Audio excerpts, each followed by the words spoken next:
Yo, what's up? Welcome back to me, it's Dustin di Artmax Podcast kali ini. Dan buat kalian yang pengen dengerin Artmax Podcast sebelum-sebelumnya, bisa langsung klik link di bawah ini atau search di Spotify atau YouTube kesayangan kalian, Artmax Podcast. Dan hari ini kita akan membahas tentang Talking Art and Patience Against Artificial Intelligence, di mana kita akan membahas tentang semangat di balik karya-karya yang sudah dibuat dan ide-ide awal yang membuat karya pasti lebih berwarna dan menunjukkan artistic sense yang tidak bisa dimiliki oleh AI. Dan kita ada kedatangan kontributor yang merupakan seorang seniman dan juga seorang mantan sarjana arsitektur dan magister manajemen. Kita langsung sambut aja Kak Adriel. Oke. Ya tadi yang kayak Dustin udah bilang, nama saya Adriel. Lulus arsitektur sekitar 8 tahun yang lalu. 8 tahun yang lalu, tapi kalau ditanya passion menggambar ya dari kecil ya. Semua anak kecil tuh suka gambar nggak sih? Cuma it depends on the parents. Jadi kayak ada beberapa orang tua yang cukup berambisi untuk mengasah bakat anaknya. Ada juga yang cukup berambisi untuk menghentikan bakat anaknya. Tapi ada yang biasa-biasa aja gitu kan. Kayaknya my parents is the third category. Jadi ya drawing is never be my first sword gitu loh. Jadi kayak gue coba arsitektur and then the career was not really appealing. Jadi akhirnya saya mencoba juga terjun ke dunia manajemen, ya, aneh-aneh gitu lah. And then in the end kayaknya balik lagi ke paling enak gambar deh. Jadi masuk arsitektur sama manajemen tuh coba-coba awalnya atau gimana? Pada saat itu ku yakini itu adalah jalan yang benar. Yakin Pada ya? saat itu ku yakini itu jalan ya. yang benar. Terus kenapa bisa tiba-tiba titik baliknya tuh kapan pas supaya Kak Adel nih bisa pindah ke tiba-tiba jadi seniman gitu? Kalau dibilang titik balik adalah oh ini the culmination point gitu ya. Kayaknya agak terlalu naif untuk bilang seperti itu karena ya nggak tahu kedepannya bakal kayak gimana. Mungkin gue jadi asisten AI gitu juga bisa gitu. Cuma now I believe sepertinya menaikkan nama, menaikkan branding lewat art is the most sustainable trajectory in the long run gitu. Jadi ya kayaknya memilih untuk terjun di dunia seni sebagai satu entitas, Adriel, itu adalah pilihan yang menurutku aku yakini sekarang adalah yang paling tepat. Oke, udah yakin banget nih jadi seniman berarti? Now I have faith on it. Ya. Oke. Berarti belum ada tahu ke depannya kayak gimana gitu? Ada, tapi kan nggak tahu tiba-tiba nanti ke depannya ada apa gitu misalnya. Oke. Berarti Kak Adel nih sekarang kesibukannya apa? Selain jadi seniman, mungkin ada project lain? Sebenarnya 90% waktu yang saya lakukan di sini adalah untuk melukis. Jadi ada beberapa bikin gambar, ada beberapa bikin collection juga. Cuma projectnya sebenarnya bukannya dirahasiakan, tapi banyak third party atau banyak koresponden juga lah yang sebenarnya masih di ujung gunung es, jadi belum benar-benar reveal. So I cannot really speak the details, but now I'm working on a collections. Jadi ada beberapa collection yang lagi dibuat sekarang. Nah 10%-nya suka ngajar juga. Jadi kalau waktu itu sempat kontenku viral di TikTok, jadi ya bikin kelas watercolor gitu, and then ya udah akhirnya banyak yang pengen ikut. Jadi sebenarnya ya 10-15% saya juga suka ngajar gitu. Oke, kalau gitu Kak Adel udah berapa lama sih jadi seniman?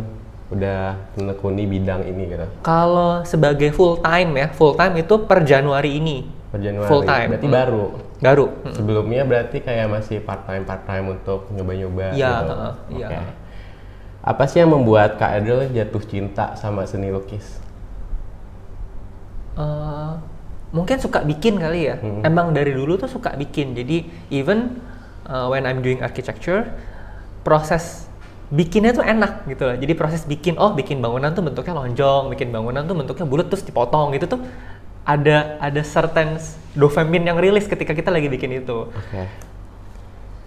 Jadi mungkin ada kesulitan-kesulitan nggak sih awalnya? Kayak kan per Januari full time. Kesulitan-kesulitannya ada nggak? Atau mungkin karena udah sebelumnya udah ada kayak something terus jadi kayak lebih mudah gitu? Kesulitan apa ya? Kayaknya nggak ada. I think I will be lonely. I think I will be lonely. Tapi ya thank God ada podcast gitu. Thank God ada audiobook. Jadi kayak lagi gambar gitu, bisa dengerin orang ngomong, bisa dengerin insight. Jadi ya I will be just fine lah. At least for this past 6 months I will do fine. Jadi mungkin kalau ada panggilan workshop mungkin Kak Adil mau kali. Iya, suka. Artmax boleh dipanggil Kak Adil ya buat workshop, oke? Jadi setiap orang kan punya style berbeda. Terus gimana menurut Kak Adil sendiri, gimana kita sebagai pemula nih dalam bidang kreatif terutama dalam mengasah dan mencari artistic sense kita sendiri, kayak art style kita gimana atau gimana pun itu? Sebenarnya kalau dari ngobrol dengan banyak orang, ada beberapa textbook formula. Nomor 1 adalah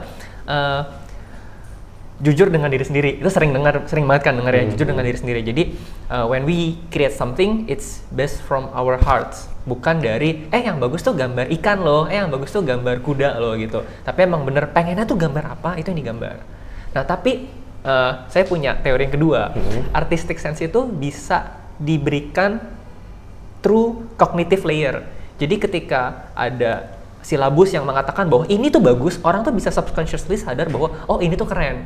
Nah karena saya background arsitektur, paham kerennya itu adalah bersih, rapi, fungsional. Jadi most of my paintings have to checklist those 3 categories. Oke, kan bisa kita lihat di Instagram, di mana-mana Kak Adil punya seni tuh khas banget gitu. Nah, dan biasanya kalau zaman sekarang tuh by trend gitu kan, di TikTok viral apa gitu. Terus jadi also di art dunia seni itu juga begitu kan. Terus gimana kita bisa ngimbangin hal itu sama tren-tren gitu dengan style kita sendiri yang mungkin ada sisi tradisionalnya banget. Terus gimana supaya kita bisa buat itu jadi tren? Coba aku jawab secara objektif ya. Ada soalnya gini, ada orang yang bilang kalau ngikutin tren tuh kayak nggak punya identitas. Tapi based on the TikTok page that I scrolling, banyak orang-orang yang gambar ngikutin tren and they get famous. Menurutku ujung-ujungnya balik lagi ke branding diri gitu. Misalnya kan sebagai artis, you act on yourself gitu kan, you act on your name. Nah, seberapa jauh namamu tuh bisa sustain. So if you want to be an artist that following trends, do it consistently gitu. If you want to follow the trend, ya udah kamu jadi artis yang senantiasa mengikut tren. Tapi kalau memang ada orang yang passionnya lebih kayak bikin karakter, ya Disney gitu misalnya, mereka kan secara konsisten mereka tuh bikin nih entitas yang mereka bikin. Nah itu tuh mereka terus bikin. Nah eventually nama mereka akan naik dengan karakter yang mereka bikin. Jadi sebenarnya nggak salah sih mau ikut tren boleh, mau bikin sesuatu from on the thin air itu juga nggak masalah. Tapi kan kalau ngikutin tren misalnya, berarti kita kayak ngikutin apa yang jadi karya orang gitu. Berarti ada nggak sih kayak pikiran kayak kita menduplikasi apa yang punya karya orang itu? Enggak juga. Maksudnya gini, kalau ngikutin tren kan misalnya apa ya misalnya ada fasenya nih, misalnya lagi tren gambar setan-setan lah misalnya, lagi tren nih ada gambar kayak orang lidahnya kepotong gitu-gitu, and then oh ini tuh yang works in the public, ya udah orang ikutin itu gambar itu, and then the trend shifted, ada gambar bunga, orangnya tuh gak ikut gambar bunga, ya yang nggak masalah juga kan. Cuma balik lagi, nanti kalau orang yang suka dalam membangun nama, suka dalam membangun brand, sepertinya metode ini kurang efektif. Karena nanti namamu tuh sulit dikaitkan dengan sesuatu. Itu aja sih. Oh berarti tren yang ada itu kayak misalnya gimana ya? Aku jadi bingung ya. Enggak, soalnya kenapa saya jelasin ini ya?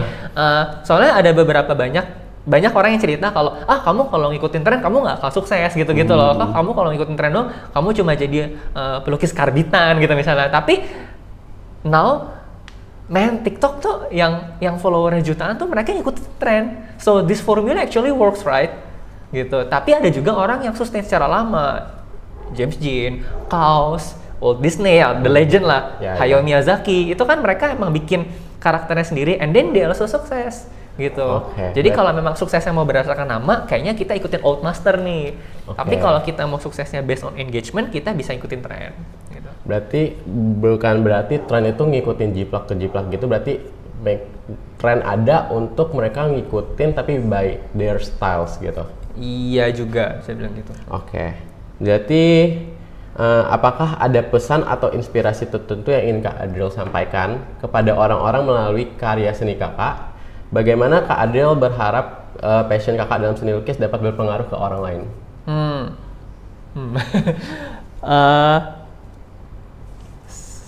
Mungkin gini ya, saya tuh sekarang lagi fase di masa berjuang lah, struggling artist lah gitu ya. Jadi sekarang lagi mengedor orang-orang yang struggle, lalu mereka sukses. Lagi suka sama orang-orang kayak gitu. Jadi kayak, oh ini kisah hidupnya nih struggle banget nih, dia sampai gini-gini, and then he got success, he got famous.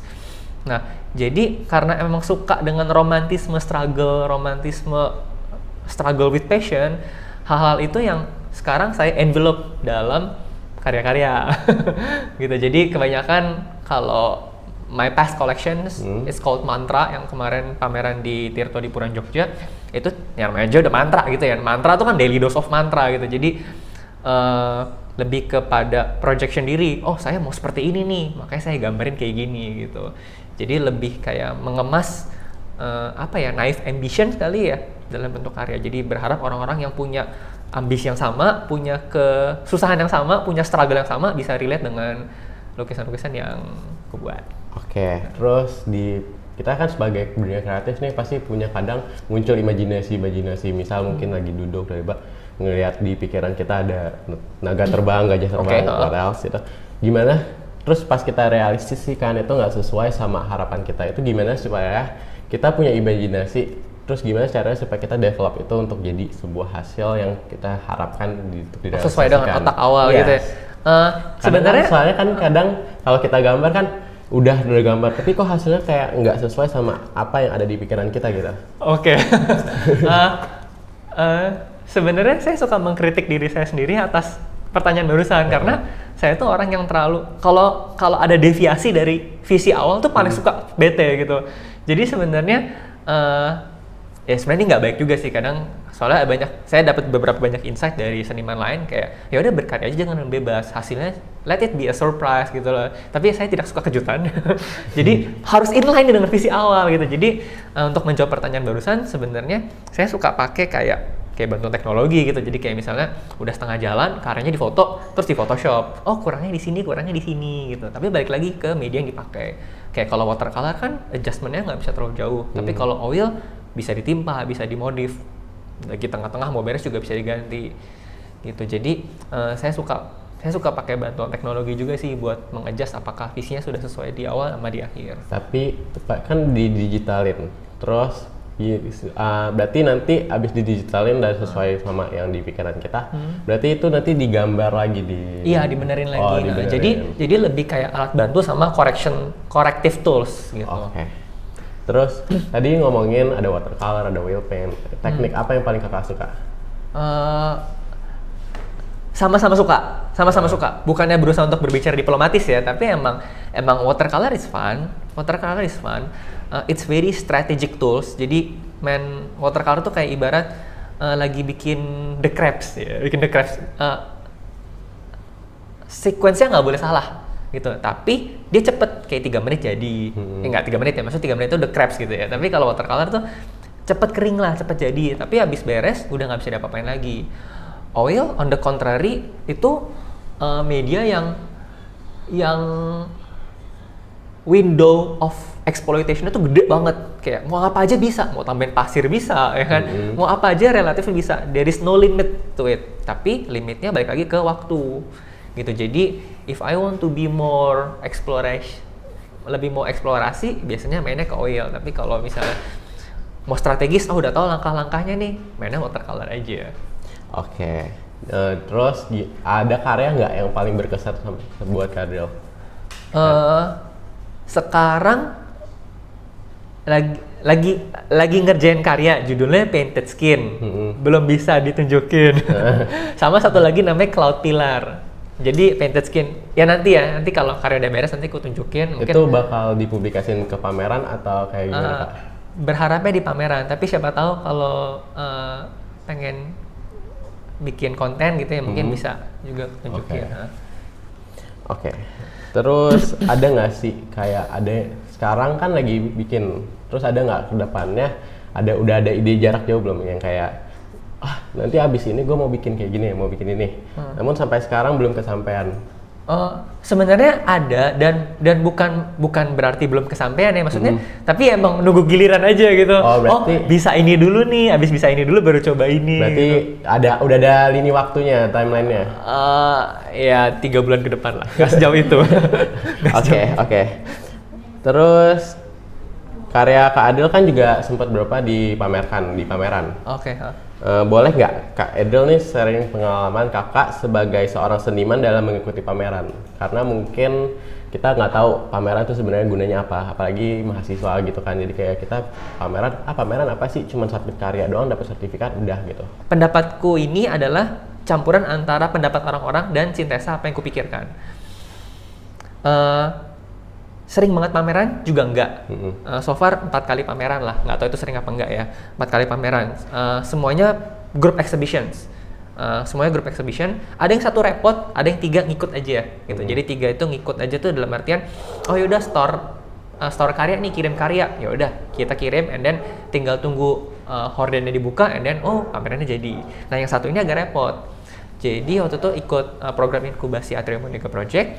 Nah itu benar-benar kita ngurusin funding, nyari duit, cari eventnya, cari venue-nya. Jadi itu agak lebih ribet. Jadi ada satu group exhibitions yang keterlibatannya tuh bisa dibilang lebih dari 50%. Yang mau aku sampaikan adalah sebenarnya pameran itu menurut para pemain seni ya yang udah cukup veteran, mereka berpendapat bahwa pameran itu adalah media primer untuk seniman jualan gitu. Jadi media channel premier buat jualan itu ya di pameran gitu, harusnya di situ. Jadi kita pameran, kita jualan, itu channel primer, channel primernya.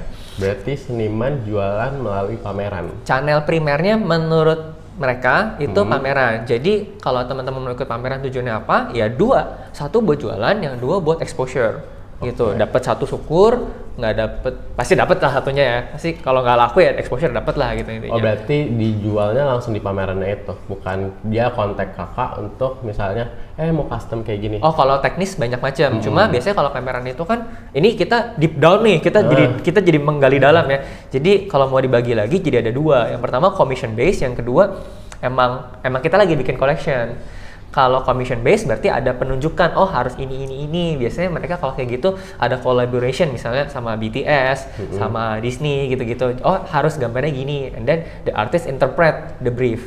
Nah ada juga yang pameran benar-benar pure of their artistic drive. Jadi pengennya apa dia bikin gitu. Nah so far sih 4 dari 4 pameran yang aku bikin itu adalah kategori yang kedua. Jadi tidak ada brief, tapi benar-benar ya seorang Adrian mau disuruh bikin apa nih, bikin aja gitu. Berarti dia kayak sistemnya dia ngelihat di pameran terus kayak suka nih dibeli gitu. Iya. Berarti gitu. Berarti tapi ada hak ciptanya berarti. Hak cipta nggak pernah lepas dari artis. Jadi sebenarnya artis punya kekuasaan penuh untuk tetap memiliki hak cipta dari karyanya meskipun hak ekonominya udah ketransfer ke orang lain. Itu ada hukumnya berarti, kayak misalnya ada orang ngejiplak gitu. Kayak misalnya gambarin nih, orang ngeliat nanti di YouTube, terus dijiplak gitu. Berarti ada hukumnya? Atau belum terdaftarkan? Gini ya, kalau soal jiplak-jiplakan, soalnya secara legal saya akuin saya nggak gitu ngerti-ngerti banget lah. Tapi gimana ngomongnya? Imitations is the highest form of flattery. Jadi orang yang ngikutin tuh menurutku pujian yang paling tulus. Jadi ya saya berharap kedepannya saya tidak dirugikan secara finansial dari orang yang menjiplak tentunya. Tapi kalau ada orang yang ngikutin karya, ngikutin style gini ya menurutku ya sah-sah aja, nggak masalah juga. Toh yang penting kan yang kita usahakan adalah siapa yang bikin ini. Nah itu kan yang diusahakan sebenarnya. Nah saya berharap ya kalau saya bikin ini ya orang ingatnya ini gambaran Adria, dan pasti semua seniman juga kayak gitu deh. Berarti selain dari pameran ada nggak kayak dijual melalui NFC or what else? Nggak main NFT. Nggak main NFT, lebih ke kayaknya barrier untuk belajarnya lumayan deh. Jadi kayaknya waktu itu keputusannya daripada belajar NFT mendingan bagusin gambar. Kemarin tahun lalu objektifnya ke sana gitu. And then yang nggak tahu ya ke depannya NFT akan bangkit lagi ya, mungkin suatu saat akan join juga nggak tahu. Terus gimana nih Kak Adriel menjaga semangat dan motivasi untuk terus berkarya sebagai seorang seniman lukis? Motivasi ya kan sukanya gambar, jadi sebenarnya nggak perlu dimotivasi. cuma yang saya itu udah passion yang udah kayak we do what our loves gitu kan. We do what we think we good at. Nah cuma kayak so far nggak lama-lama banget lah, full time belum ada setahun gitu ya. Tapi melukis udah lama kan. The things that I believe on is imaginations is not finite apa finite sih? Nggak terbatas lah. Pokoknya menurutku imagination is infinite. Jadi sebenarnya mau bikin apa aja kalau emang pengen ya bisa gitu. Jadi harusnya sih so far sih motivation comes naturally ya. Berarti passion sangat berperan penting dalam pekerjaan Kak Adriel ini sekarang. Kayaknya semua orang gitu deh. Kayak semua orang harus orang. Tapi kan kadang ada yang kayak terpaksa untuk meninggalkan passion karena tidak sesuai sama market gitu. Maksudnya kayak ya ini industri seniman ini hancur, jadi kayak kita nggak bisa kerja with patience lagi dong. No. Ini semoga nggak menyimpang jauh ya. Oke. Jim Carrey once says his father do the things that he don't like and he fail. Why don't we try to do the things that we like and we succeed? Jadi nyoba hal yang nggak suka tuh juga bisa gagal gitu lah. Ya udah cobain aja hal yang menyenangkan gitu. Oke. Bukan menyenangkan main-main ya, tapi maksudnya the things that we like and the things that we good at. Tapi gitu. pernah nggak sih kayak, aduh capek banget kayak jadinya kayak buntu terus kayak burnout? Iya kayak gitu. Nah jadi harus seimbang, makanya kalau so far sih ya saya punya rutinitas lah, kayak misalnya suka olahraga gitu-gitu, suka tidur juga, suka nonton TikTok gitu-gitu. I think in a regular dose, I believe those things keep me balanced. Oke. Apakah ada tantangan dalam mengekspresikan passion Kak Adriel melalui seni lukis? Tantangan banyak sih, cuma percaya bahwa sebenarnya how is the easiest questions. Jadi gimana sih caranya, gimana sih bikin, itu menurutku adalah pertanyaan yang paling gampang dibanding semuanya. Why is much more difficult. Oke, berarti kayak kita lebih memikirkan gimana caranya supaya kita bisa mengekspresikan itu tuh dengan cara apa? Gimana caranya mengekspresikannya gitu, kayak kita punya pikiran, imajinasi, tapi dituangkan ke dalam karyanya itu gimana? Iya, jadi kalau aku tangkap ya, berarti kan sebenarnya tantangan tuh orang tuh banyak berasosiasi dengan gimana caranya sih sebenarnya. Nah, gimana tuh kan sebenarnya bisa dicari kan. Kayak gimana sih bikin gambar tuh timbul? Tinggal cari YouTube aja kan tutorial gimana cara bikin gambar timbul. And then if the YouTube is not suffice, ya kamu datang ke orangnya yang kayaknya jago nih bikin gambar timbul. And then we complete things. If the things is too expensive gitu ya, coba aja cari misalnya ada nggak yang mau modalin bikin ini. And then kalau lukisannya jadi atau lukisannya bagus atau kebeli, ntar kita bagi hasil. Which leads to one conclusions. Gimana cara bikinnya tuh menurutku adalah hal yang paling gampang dibandingin cara-cara lain. Yang lebih susah ya motivations, why, the reason. Jadi the idea. Dalam bekerjanya itu harus lebih mementingkan motivasi dan passion. Enggak juga, cuma enggak juga sih, cuma maksudnya mikir bahwa sebenarnya tantangan how to itu nggak susah gitu loh. Soalnya banyak ketemu orang, soalnya nggak tahu ya, banyak ketemu orang ya, ini gimana cara bikinnya, kayak dalam hati tuh pengen tepok mukanya. Ini tuh bisa gitu loh, kayak bisa, coba aja pikirin gitu. Nanti dicari caranya pasti ketemu kok caranya. Jadi jangan stuck ketika kita nggak tahu cara bikinnya gitu. Oke. Dan sekarang kan juga banyak banget. Dan sekarang seniman tuh banyak banget kan kayak struggle sama artificial intelligence, kayak ketika apa jadi langsung gitu. Menurut kakak gimana? Nah, disclaimer dulu. Saya itu nggak bisa pakai AI tools, oke? I like them, tapi nggak bisa. Jadi soalnya gini, kenapa harus disclaimer? Karena saya pas zamannya AI baru muncul, banyak artis senior yang kayak menghujat AI gitu loh. So I believe their opinions must based on some things yang mungkin saya nggak benar-benar tahu. Jadi kalau dalam hati saya pengen bilang, AI kan cuma tools. But I don't know. Mereka yang menghujat AI pasti they have their own reason.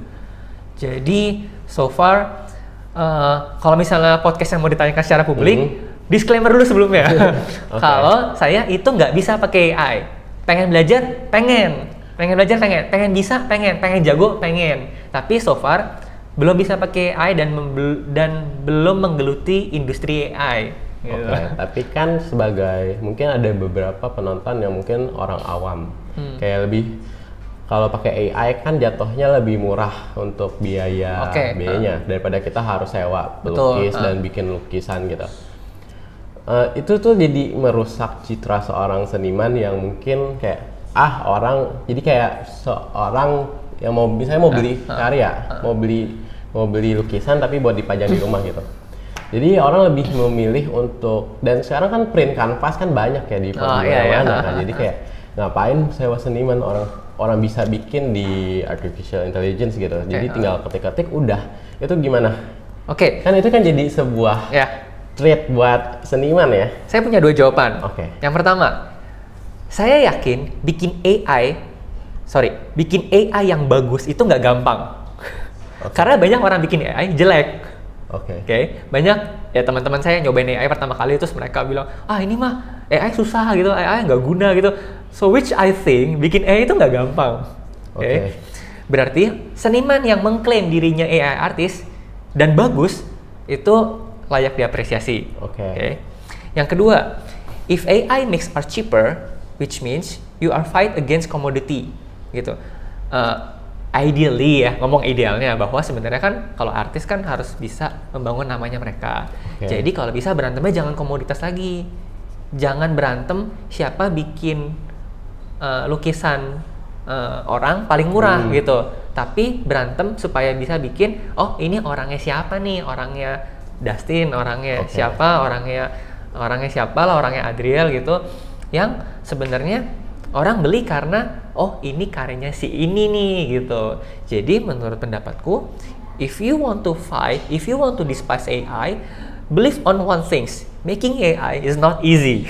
The second part, if you want to make your art good, don't fight with commodity. Tapi kan ada yang kayak aplikasi AI yang tinggal diketik muncul gambarnya. Itu kan. Tapi itu nggak gampang bikin yang bagus. Kayak misalnya pengen apa? Misalnya pengen bikin apa deh misalnya? Misalnya gambar naga naik Monas. Kita bikin naga naik Monas. Bikin naga yang Monas yang keren tuh nggak gampang gitu loh. Kayak pasti sering lihat lah banyak orang yang bikin naga api and then jelek gitu loh. And then banyak orang bikin naga api kok bagus banget, kok looks very original gitu. Jadi I believe the learning curve of AI itu ada. Tapi kan kayak tadi pertanyaannya muncul di otak tiba-tiba hilang. Tapi kan kayak misalnya AI yang bagus kan, tapi sama namanya orang awam nggak ngerti seni gitu. Tapi kan kayak lebih kayak mikirnya, yang penting ada pajangan di rumah gua. Jadi kayak itu kan jadinya lebih makin men-treat seorang seniman untuk lebih nge-push untuk mikir lebih keras untuk gimana supaya melawan AI kan. Saya takut jawaban saya backfire nih sebenarnya. But I'm not an artist that hate AI, number one. I'm an artist that love technology. Di interior ada yang pakai aplikasi Blender nggak sih? Ada, karena di SketchUp itu sebenarnya nggak melengkung-melengkung kira. Familiar ya Blender ya? Saya tuh pengen belajar Blender. Why? To make things more real. To make things from my imaginations. Kayak misalnya lagi gambar ini, lagi gambar sayap. Di imajinasi itu yang real tuh kayak gini. But with the help of technology, I can leap further. Nah, jadi saya tuh orang-orang yang suka nih kayak gini, kayak Photoshop, Blender, itu pengen belajar. So I don't hate AI. Now, back to your questions. If AI is get more common, if AI gets more cheaper, kalau gitu, seniman jadi makin susah nih. ya udah percaya aja, orang yang nggak beradaptasi bakal punah, ya kan? Orang yang nggak beradaptasi dengan kemajuan zaman bakal kalah sama orang yang beradaptasi. Produk akhirnya mau konservatif, produk akhirnya mau manual, ya terserah. Tapi si orang itu ngerti hal yang lain kan bukan menjadi sesuatu yang hina. Toh, orang yang mau jual karya AI, menurutku on ethical basis, orang tersebut harus ngakuin kalau karya dia AI. Oke. Jadi, when the market jadi lebih populer, orang-orang jadi lebih tahu, oh AI itu bantuan komputer. Dan orang yang jujur pun jadi punya marketnya sendiri. Oh, saya seniman AI, saya bekerja dengan bantuan komputer. Kamu mau beli silahkan, kamu nggak mau beli, kamu mau menghina-hina AI itu jelek juga silahkan, nggak masalah. Everything has their own market. Oke. Berarti ada punya marketnya masing-masing, kayak ini ada marketnya, terus AI ada marketnya, painting klasik ada marketnya gitu. Berarti marketnya tuh nggak secara satu tren gitu, kayak tren ini gini, jadi kayak marketnya tuh beda-beda gitu. Berarti harus tahu market masing-masing dari seorang seniman sendiri itu. Tapi pelan-pelan market bisa dicari, nggak harus tahu seutuhnya di awal, dan pelan-pelan market bisa dibentuk. Oke. Berarti emang secara marketnya tuh nggak secara satu market. Kayak misalnya HP Apple sama Samsung. Kan market Apple kan untuk yang kayak gitulah, market yang satu kan untuk kayak gitu. Berarti kalau seniman itu punya market tuh berarti satu gitu. Berarti tinggal nyari konsumennya maunya kayak gimana, tinggal dibelokin ke situ gitu. Nggak tahu persisnya kayak gimana, but Apple create their own market, right? Customer tuh nggak tahu apa yang mereka mau, and then Steve Jobs kayak Tuhan aja, dia bilang, oh konsumen tuh maunya handphone yang kayak gini, and then they make it, and then they make their own market. So I believe Steve Jobs is a great artist, jadi market dia bikin sendiri. Berarti seorang seniman membuat market sendiri. Bisa gitu, tapi bisa intinya adalah market maksudnya intinya gini. Kita nggak harus tahu semuanya di awal. Kita nggak harus tahu sepenuhnya mapping dunia itu ada di mana. Kita nggak sepenuhnya tahu bahwa market itu ada di mana. Kita nggak harus tahu niche kita seberapa luas, gitu. But we can find it, we can make it. Oke. Balik lagi ke AI, karena kita bahas AI nih. Menurut Kak Adriel, apa saja etika yang perlu dipertimbangkan dalam penggunaan teknologi AI dalam berkarya seni, dalam menciptakan seni gitu? Menurutku jujur. Jadi kalau pakai AI, bilang gambarmu bikin pakai AI. Nomor satu. Yang kedua is based on good courtesy ya. Jadi kalau misalnya inspired by siapa, bilang gitu misalnya. This AI is inspired by misalnya fanficnya Naruto, fanficnya One Piece gitu-gitu, bilang this painting is inspired by One Piece, this painting is behind ini, atau misalnya inspired by my art ya, semoga gitu, bilang juga ini tuh inspired by Adriel's artwork gitu-gitu. Jadi kan by good courtesy, jadi bisa membangun hubungan baik juga gitu. Terus kan ada isu-isu yang AI katanya itu sebenarnya ngambil karya dari seniman-seniman yang upload karya di internet terus diambil AI untuk dijadikan karya baru. Itu menurut Kak Adriel gimana? Seniman bukannya juga kayak gitu ya? Nggak, but at least ini nyuri kayak seret gitu, copy paste. Again, correct me if I'm wrong ya. AI itu kan ngambil fragmen, ya kan? Kayak ada gambar, misalnya kayak ada gambar orang gitu ya, tangannya ngambil di sini, pemandangannya ngambil di sana. Dia benar-benar nyomot-nyomot satu sisi. Nah, ada juga argumen bahwa basically seniman juga kayak gitu kan. Seniman kan nyomot-nyomot. Kayak misalnya, I believe this painting is inspired by somebody else lah gitu ya. Cuma secara layernya banyak, ketumpuk di otak, and then lupa aja, fragmennya terlalu banyak. Which I believe kita tuh semuanya nyomot-nyomot gambar juga gitu loh. Nyomot-nyomot gambar, nyomot-nyomot teknik, nyomot-nyomot komposisi. Which means, jadi kita tuh juga ngumpulin fragmen-fragmen kan sebenarnya. So I believe if you are honest with your works, you claim that you made your works by AI, and then you claim kamu tuh terinspirasi sama siapa, I think you just define it. Berarti aku mau nanya secara personal. Kan berarti kayak Adriel ada untuk keinginan nggak untuk kolaborasi dengan sistem AI? Maybe in the future I will use AI to the creative process. Mungkin. Ada bayangannya nggak kira-kira? Belum. Tapi yang jelas untuk mempermudah. Kemudian untuk mempermudah dan untuk memperbagus karya-karyanya. Gitu. Mungkin ada satu kata dua kata untuk penonton, mungkin gimana caranya? Mungkin ini mahasiswa baru yang lagi dengar atau yang lagi nonton, mungkin ada kesan pesan buat mereka nggak, kayak jadi seniman tuh apa sih yang harus dilakukan? Nggak ada. Apa ya? Mungkin mau repot kali ya. Mungkin mau repot. Jadi so far, soalnya gini sih, kayak again, I'm not experienced in technology gitu ya. Tapi mungkin beberapa orang yang membenci teknologi, kayak membenci AI, membenci Photoshop, membenci semua hal yang mempermudah dalam hidup mereka, adalah orang-orang yang berpikir bahwa this is shortcut. What I think is, kalau berkarya harus siap repot gitu, maksudnya berkarya harus niat, harus siap repot, which kills their own agenda that thinks that AI itu mempermudah gitu. Ada nggak sih harapan Kak Adriel sebagai seniman ke depannya? Harapan apa? Harapan Kak Adriel sebagai seniman. Maksudnya ke depannya? Ke karirku, ke dunia luas apa gimana? Ke karir mungkin boleh. Ya apa ya? Ya bisa sustain lah, ya sustain.